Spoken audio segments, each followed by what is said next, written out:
এবার দুর্গাপুজোতে কি নিবি? আমি বলি কি, কি বল, কি বলবি?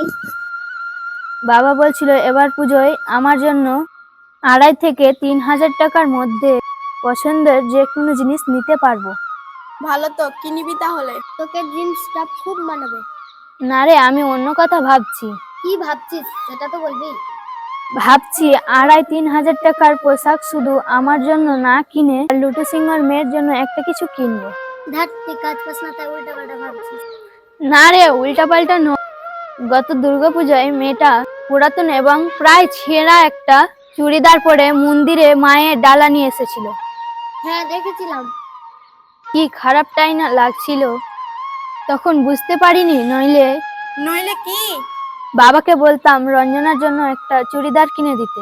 তুই ঠিকই বলেছিস। আমাদের পাড়ায় ওরা খুব গরিব।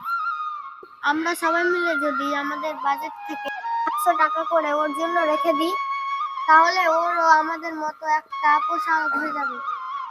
তাহলে তো আমার কি তোর?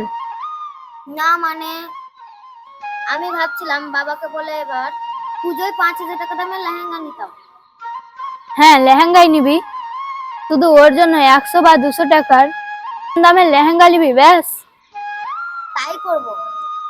তবে একটা কথা, কি কথা? নিচু পাড়ার ওই সুগোৎখাপার বইয়ের জন্য একটা শাড়ির ব্যবস্থা করিস। ব্যবস্থা করিস বলছিস কেন?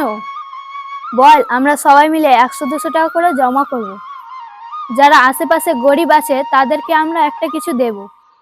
কি রে, সবাই রাজি তো? হ্যাঁ।